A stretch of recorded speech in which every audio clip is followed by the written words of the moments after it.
Please, Amara ran. please leave Her me feet alone. struck the wet earth hard as shouts exploded behind her. A stone flew past her ear and shattered against a tree. "Run faster, curse!" a man yelled. "Let her go," another laughed. "Misfortune runs better when it's chased." She didn't turn back. Turning back always made it worse. She burst out of the crowded festival ground and into the tall grass by the river, lungs burning, heart slamming against her ribs. Drums pounded behind her, loud, joyful, cruel. Tonight was the Moon Drum Festival, the night when lovers found each other and futures were sealed. For Amara, it was the night she was reminded, again, that she had no place among joy. She collapsed near the riverbank, hugging her knees, shaking. Her thin arms wrapped around herself like she was trying to keep her body from falling apart. Why was I "Why born me?" like this? she whispered. I just wanted "What to did be I ever loved just do?" once. Is No that one too much to answered. ask? Amara had been unwanted since the day she was born. The elders said she arrived during a bad season, when crops failed and sickness walked freely. From that moment, misfortune followed her name. People said it like a warning. "She brings bad luck. Don't stand too close. Her shadow spoils blessings." She grew thin because food came last to her, quiet because speaking invited ridicule, invisible because that was safer. By the time her mother died, Amara was already used to being alone. She wiped her face angrily and pushed herself up, then froze. A man stood a few steps away holding a calabash of palm wine. He wasn't laughing. He wasn't sneering. "You shouldn't throw stones at people," he said calmly, glancing back toward the festival. Amara stepped back instinctively. "I'm sorry, I was leaving." "I know," he replied. "That's why I followed." Her brows pulled together. "Why?" "Because they were wrong." Those words hit her harder than any stone ever had. He introduced himself as Are you Tobiri. talking to me? His voice was Yes, I don't see gentle, anyone else here. steady. Why? Because you No look like someone mockery standing hid alone in beneath a it. crowd.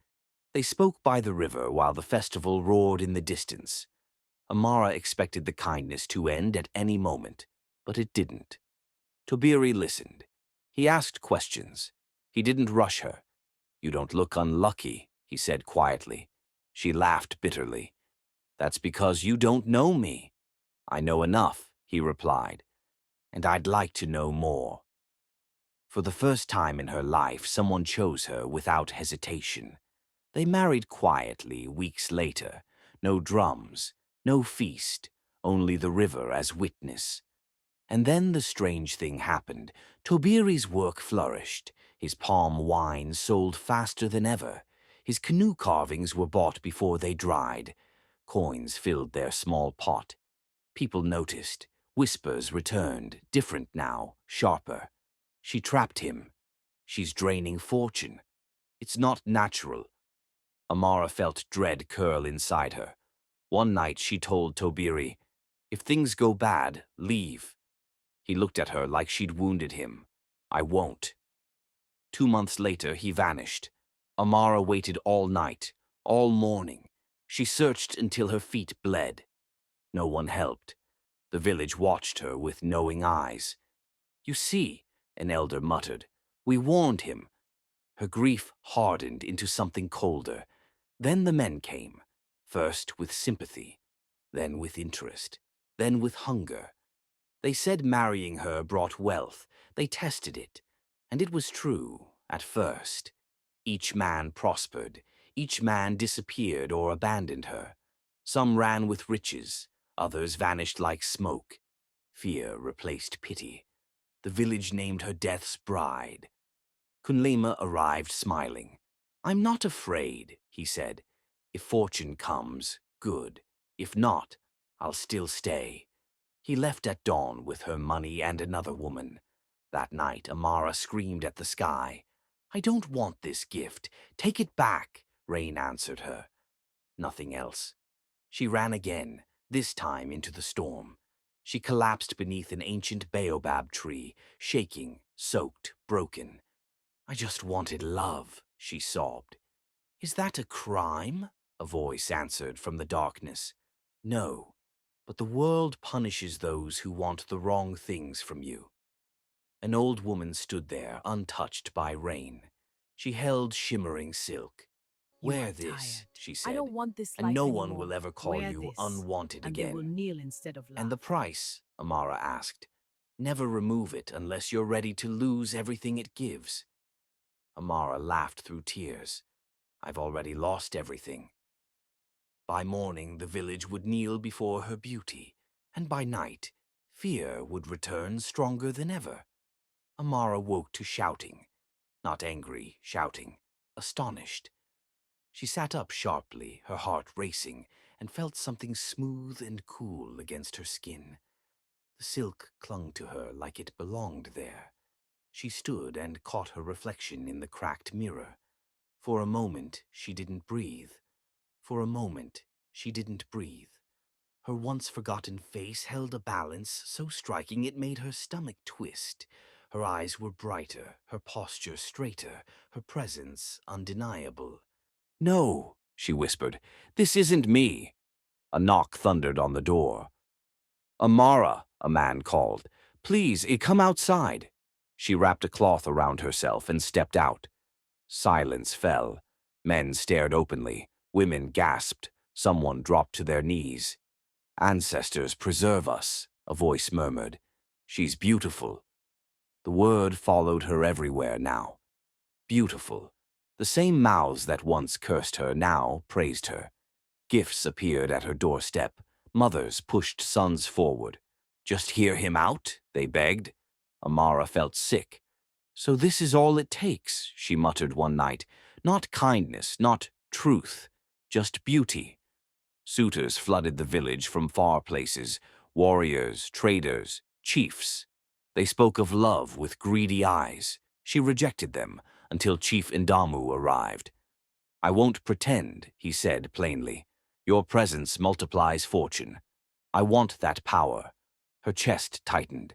"Then you don't want me." He smiled calmly.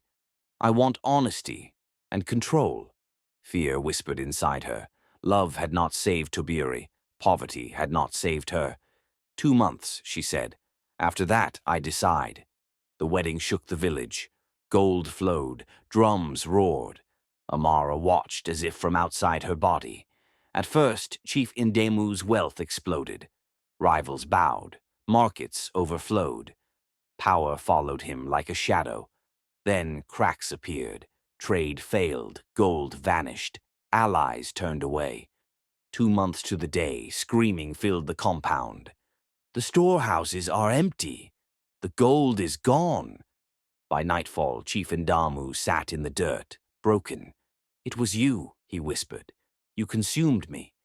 "I warned you," Amara replied quietly. He disappeared before dawn. Fear swallowed the village whole. She destroys everything. Even beauty cannot save her. Men still came, but now desperate, reckless. Amara felt trapped inside her own skin. One evening, as she sat by the river, a voice spoke behind her. "You still sit like someone waiting to be punished." She turned. Tobiri. The world tilted. He stood thinner, scarred, but alive. She rushed to him, sobbing. "I thought you were Tobiri, I dead." thought you were dead. "I was I tried to taken," come he back. said. I'm so sorry. You "Kunlema." don't need to He change feared to deserve losing love. fortune. Guilt crushed her. "It's my fault." "No," Tobiri said firmly. "Greed makes its own choices." She looked at the silk hidden beneath her cloth. "I did this because I was tired of being unwanted." Tobiri met her eyes. "You were never unwanted by me." That night, Amara found the old woman again. "Burn it," the woman said, "and you will be as you were." Amara nodded. "I never stopped being her." She set the silk ablaze. Pain ripped through her. Then silence. When she returned to Tobiri, his smile didn't falter. And that was when she knew. If this story is touching you, take a moment to like the video and share your thoughts in the comments. Your voice matters here. The fire died slowly. Amara stood still, her chest rising and falling hard, her body trembling as the last glow faded into ash. The night air felt colder now. sharper against her skin, as if the world had stripped away its illusion and returned her to truth. She did not look at herself immediately. She was afraid. "Amara?" Tobiri said softly. She raised her head. He was still there, not staring, not hesitating, not searching her face for what had disappeared. Just there. A sob tore out of her before she could stop it. Her knees buckled and she fell into his arms, gripping his tunic as though the earth itself might open and take him again. "I'm sorry," she cried. "I'm sorry I let them turn me into something else. I'm sorry I thought I had to change to be loved." Tobiri held her tightly. "You didn't change," he said. "You were pushed." She pressed her face against his chest, her tears soaking through the cloth. "I was so tired of being invisible." He lifted her chin gently. "You were never invisible to me." They left the village before dawn. No goodbye, no explanation. Just quiet footsteps fading into the path by the river. The same river that had once carried her tears now carried her forward. Life away from Irunla was simple. They built a small home near a bend in the water where the reeds whispered at night. Tobiri carved canoes again. Amara wove mats, traded fish, laughed more than she ever had in her life. At first, fear stayed with her. Every night she listened to Tobiri breathe. Every morning she waited for disaster to return. She flinched at sudden sounds. She expected the curse to wake again. But nothing happened. Days passed, then weeks, then months. No sudden wealth arrived. No misfortune followed. Just life, quiet, ordinary, precious. One evening, Amara finally spoke the fear that still sat in her chest. "What if it comes back?" she asked softly. "What if it was never really gone?" Tobiri poked the fire, watching the sparks rise. "Then we face it the same way we faced everything else." She looked at him. "Together?" He nodded. "Always." Something loosened inside her then, something she didn't realize had been clenched her whole life. Peace did not arrive loudly. It crept in slowly. In moments she almost missed. In waking without dread. In laughing without checking who was watching. In realizing she no longer measured her worth by how others looked at her. Years later they returned briefly to Irunla. Not to stay, just to trade. The village felt smaller now. People stared openly. Some whispered. Some looked away in shame. "That's her," someone murmured. "She looks ordinary." Amara heard it and smiled. An elderly woman approached her hesitantly. "Is it true?" she asked. "Did the beauty leave you?" Amara met her eyes calmly. "It was never mine to keep." The woman frowned. "Then what saved you?" Amara glanced at Tobiri. "Someone who stayed." They left again before sunset. Time passed. Children came into their lives, loud, stubborn, curious children who knew nothing of curses or blessings. Amara watched them run by the river, their laughter echoing across the water, and felt something warm settle deep in her chest. One night, as the fire crackled low, Tobiri leaned against her shoulder. "Do you regret it?" he asked quietly. "The beauty, the power." Amara thought carefully. "I regret believing the world when it said I wasn't enough." He nodded slowly. "The world is very convincing when it wants something from you." She stared at the river's reflection of the moon. "I hope they learn." "Who?" "Anyone who thinks love is something you take instead of something you give."